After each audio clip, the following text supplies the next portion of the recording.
Why would we send $25 million to the state of New York or anybody in New York? We don't have qualified people here. I hate that sort of thing. When we outsource to other states and don't keep our money at home, that's also an issue for me. And Steve, if I can kind of plug the House Republican caucus, this is what's different about this House Republican caucus. These types of appropriations have happened in the past, and then nobody knows about it, right? They get appropriated, and all of a sudden dollars are going to other states. Nobody knows where it's going. And we are committed to rooting out waste, fraud, and abuse. And that's what we're trying to do. Even in this previous budget, and going even farther back, we're trying to make sure that the people of Michigan they can be confident that where their tax dollars are going is quality. You're getting quality, payments. You're getting quality service for your tax dollars. Yeah, I don't know that we get a lot of quality service. There's too much inefficiency, too much overhead, too many bloated departments, and that's a big part of it. Too many bloated departments, right? You are 100% correct, but you got to start somewhere. And that's why we have such a robust oversight committee, and that's why we're going through the things to ensure or to help ensure that taxpayers' dollars are spent wisely. I mean, nowadays I have to put, every time I request dollars out of the state budget, my name's got to be on there. I can't just hide it somewhere. Every time I request dollars out of the state budget, I just get ignored, Joe. It hurts my feelings. Well, at any rate, I got to leave it right there. This is an important topic. I want to know where the money went. I want to know how much was left in the kitty after it was raided by all these people. Come back with an answer for us, would you please? Sounds good, Steve. We're going to keep digging. Really appreciate it. Putting a spotlight on waste, fraud, and abuse. $50 million right off the top? Come on. No wonder we're broke. No wonder the roads aren't fixed. And I do get ignored when I ask for money. It's the strangest thing. Just the strangest thing, Anthony. I'll give you some money. All right. Anthony's buying lunch.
All right, so Alyssa Slotkin says, Michigan people see themselves in Minnesota, which is funny because I don't see myself there at all. I don't see myself inserting myself into an active law enforcement action. I don't see myself blowing whistles and putting my car in front of people. I don't see putting myself in harm's way. I can guarantee you again. You know who's not going to get shot by law enforcement today? Me. You know, it's remarkable. Since the killing of Renee Good and Alex Preddy by federal forces, as she writes, I've heard from all Michiganders of all political persuasions, including folks who have actively avoided politics. That's because Michiganders see themselves in what is happening in Minnesota. This is an attack on all of our freedoms as Americans. No, it's not. It is unique to Minnesota. It is not happening in Dallas, Texas, or even places like Los Angeles or Boston. It's not happening there. ICE is operating nationwide right now. So, Senator, you're wrong. I realize you need a political narrative. You need a political issue because Donald Trump has done so much so fast to secure the border. Violent crime down in 2025 to its lowest levels in decades, some of it record-setting lows. Homicide rates are down. Rapes are down. Violent armed robberies are down. And you know why? Because if you go into neighborhoods and remove, if you go into a neighborhood and remove the people that have come from other countries that have long lists of criminal activity, if you remove those people, you're going to have less crime. Pretty simple. Pretty simple. All right, I'll take a break and be back with Maya McGinnis after this.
All right, back to it now. Maya McGinnis joining me. And I'm looking at the numbers here. The numbers are not good. We're at almost $40 trillion of debt. U.S. Treasury markets could lead to a spike in interest rates, panic among traders. We're seeing silver and gold spike like I have never seen and nobody has seen because of falling confidence in the U.S. dollar. And, what would a fiscal crisis look like? A debt crisis has happened in Greece and Portugal. I know what happened in Greece. The government came in and took half of your savings. If you had any significant savings, they came in and took half to pay their bills for their reckless behavior. Maya McGinnis with me, president of the Committee for a Responsible Federal Budget. Maya, nice to have you back. Hi, Steve. How are you? I'm good. It just goes on and on and on. Oh, we're going to stop spending so much, and they spend more. We're going to stop spending, and they spend more. I mean, it's been my entire life. My entire life. We've been talking about this for years, you and I, and it just keeps getting worse. I thought that $25 trillion was the point of no return. I'm not sure I was wrong about that. I don't know if we're past the point of no return. Your thoughts? Well, I think you're exactly right, which is there are different points of no return, and you don't necessarily know when you've hit it. So the question is, how are we going to avoid what will inevitably be some kind of a debt crisis?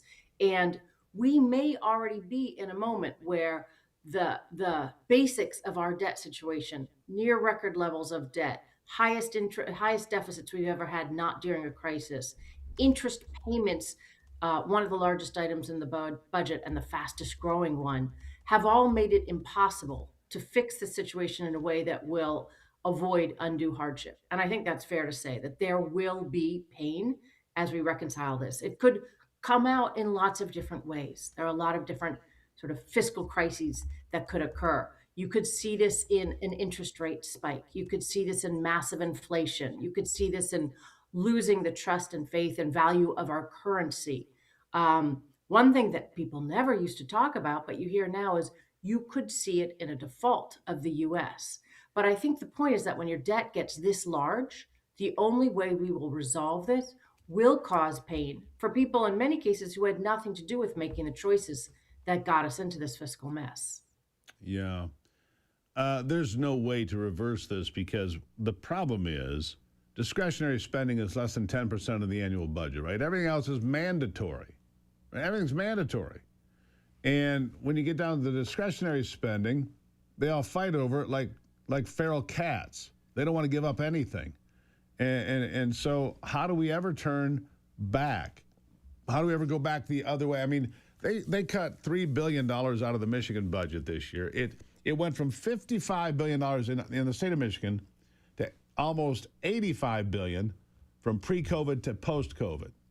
And, of course, most of that money was for COVID, but nobody wants to give the money back and go back to pre-COVID levels because it would be this and that, and kids will be starved and old people will die, and all this nonsense that comes up in the political conversations in election years. They'll just keep spending money that they don't have to keep themselves in power. That's my problem, Maya. And it's true on both sides too often, isn't it?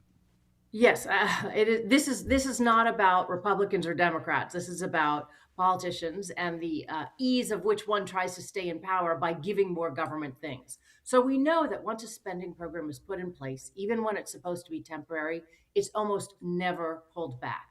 And we see that certainly after COVID, and we see that from all sorts of temporary policies that they put in place. And then if you talk about letting it expire as it's supposed to, you end up having ads about, pushing seniors off of cliffs and all sorts of things.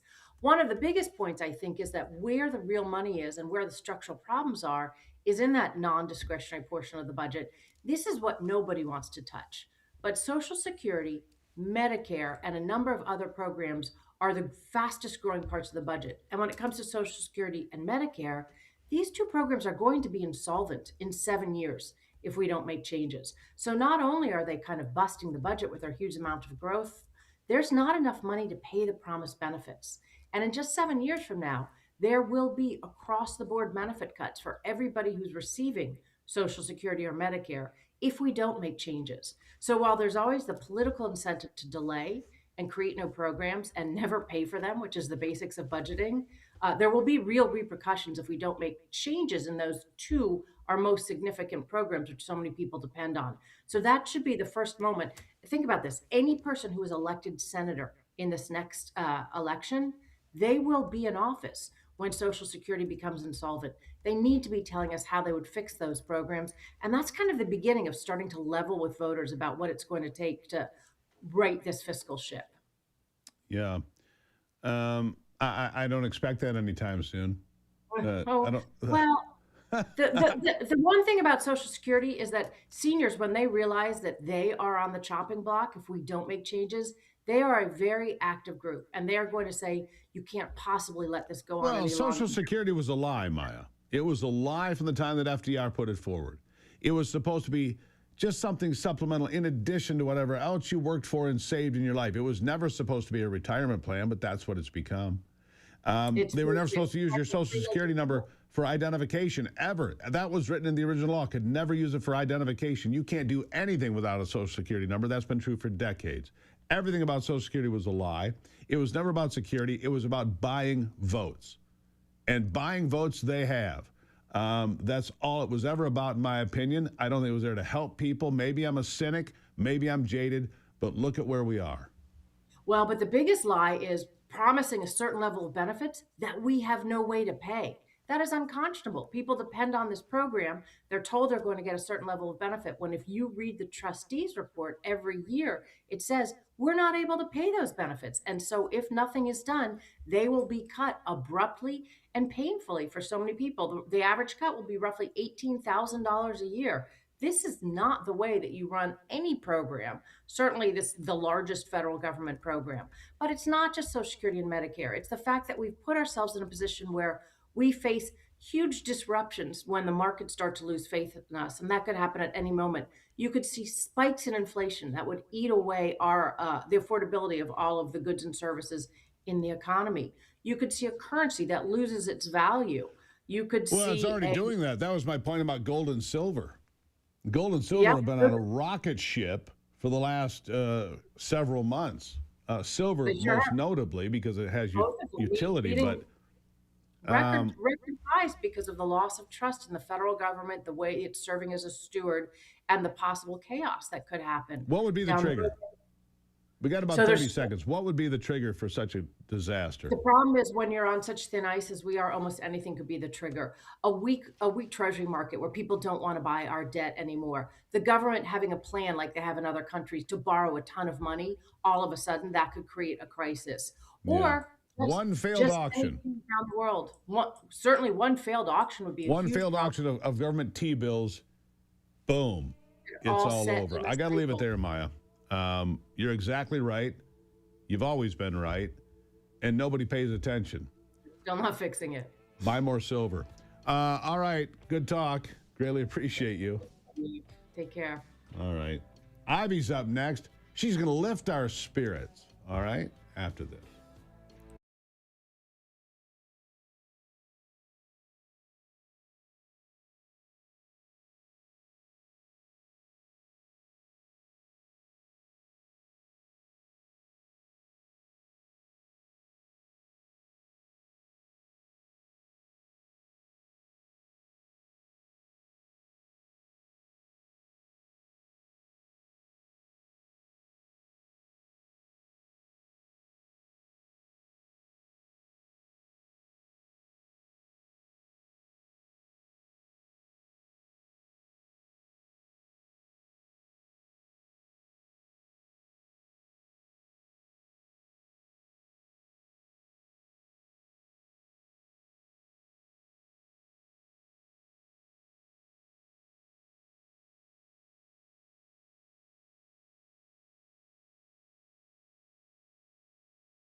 I want to say some things for clarity here. I think what happened to Alex Preddy, the 37-year-old nurse who was killed by federal agents over the weekend, is a tragic situation. It is legal to carry a gun at a protest. It is legal to yell at police and so on and so forth. However, when you insert yourself into that situation, it is the law in Minnesota as well. If you engage in a police officer and you have a concealed pistol license, you have to identify yourself as a concealed carry holder and tell them you have a gun. You also have to have ID. None of those things happened. Okay, so that makes it carrying illegal to begin with. Now, what I think happened is that he was disarmed. I believe from the video I've seen, it looks like the gun goes off in the officer's hand at the ground as he's leaving. An already tense situation explodes because they hear a gunshot after they've been told there's a gun. And it was tragic, but it was also avoidable. Don't put yourself in that situation. That's my take on it. Probably legally justified, but completely avoidable. Second thing is, I want to play a video for you here of a woman who thought it'd be cute to catch a flashbang that was thrown at them. She caught it. It blew up. Here it is.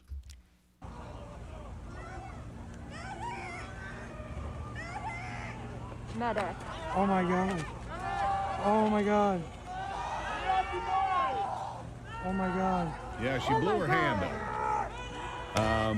Look, as I said on social media yesterday, and I'll tell you as I've been telling you on this program, I won't be shot by a police officer today, neither will Ivy.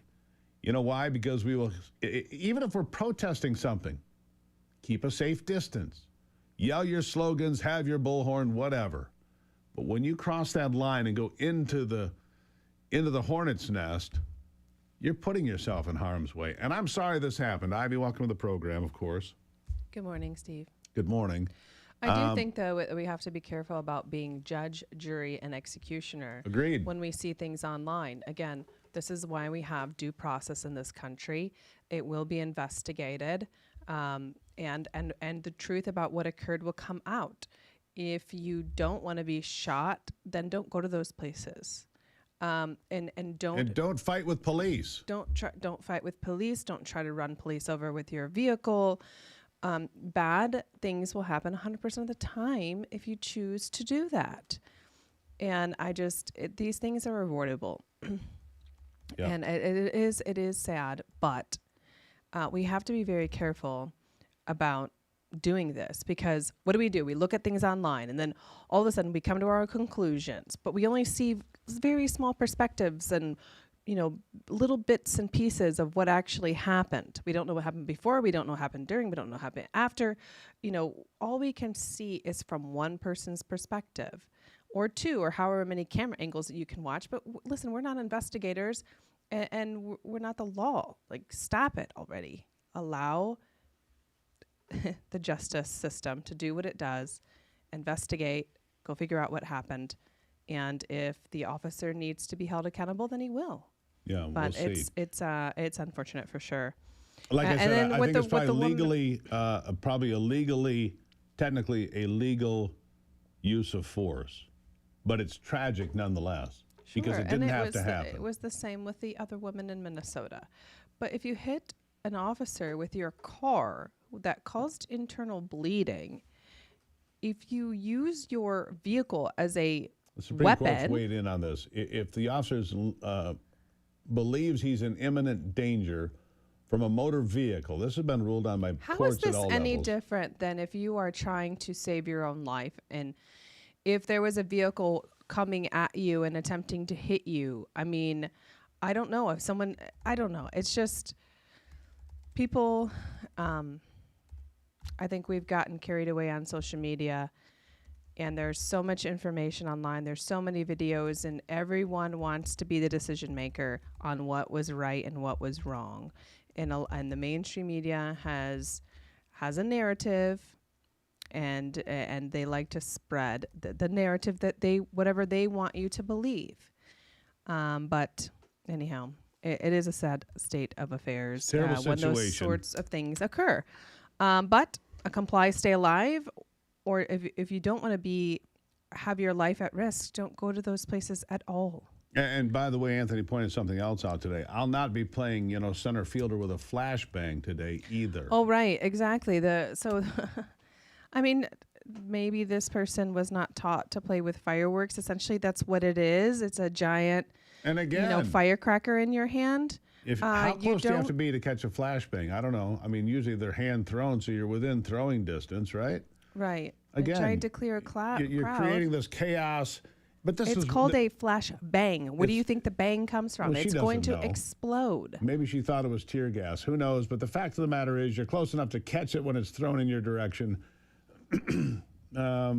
These people are creating the chaos, blowing whistles, using bullhorns, honking horns, creating this constant cacophony of noise and distraction.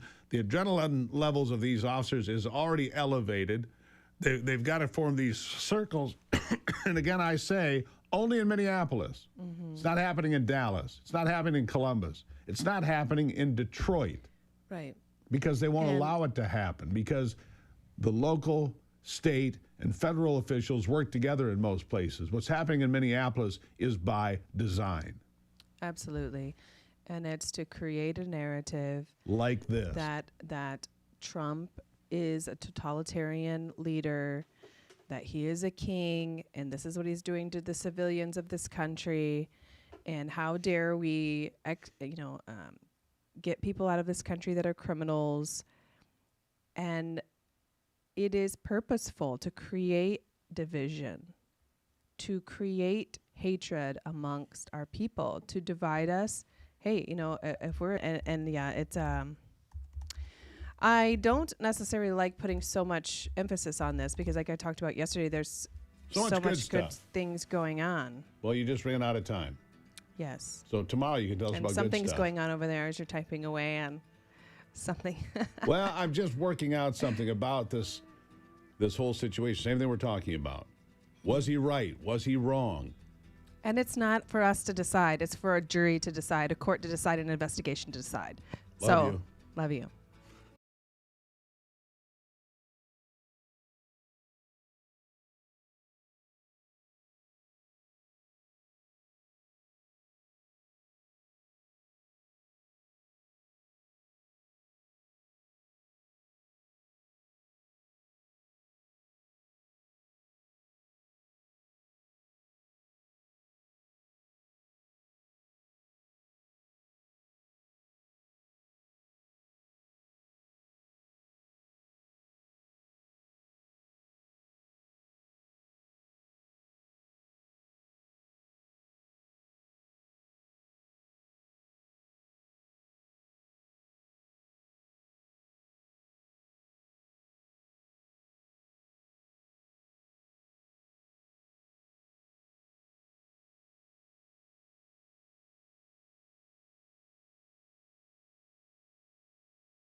Anyhow, so let me wrap it up this way. They want their Kent State moment. They're working hard for it. Maybe they got it, maybe they didn't. Alex Preddy did not need to die. And maybe mistakes were made. But when you insert yourself into that situation, and you enter into that close circle, what good can come from it? What is wrong with allowing state, local, and federal officials to work together to get the worst of the worst out of this country? Nothing. 6,500 illegals with criminal records were arrested and deported by ICE and CBP during Joe Biden's administration in Minnesota. It's funny how law enforcement getting murdered gets forgotten. Remember 2016? 5 police officers in the city of Dallas, Texas were executed, murdered. Most of them were black officers, by the way, as I recall. They might have been all 5. What were they doing? Protecting a Black Lives Matter protest. Be smart out there. Let law enforcement do their job. Look, I don't want a rapist next to my house or a murderer. I don't want a person with 3 drunk drivings from some foreign country driving down the road coming at me. I want those people deported. Canada figured this out a long time ago. If you have 1 drunk driving in your life, you're banned from Canada for life. Maybe Carney will now invite them in, but that's the way it's always been. Criminals have no place here. If you come here, learn English. Learn to contribute. Don't get on the welfare rolls. Don't create chaos. Don't run from ICE agents. Let them do their damn job. And stay out of harm's way. Keep yourself alive. Fight the good fight. Keep the faith. God bless America. I'm Steve Gruber. This is the Steve Gruber Show. Remember, only you can save America.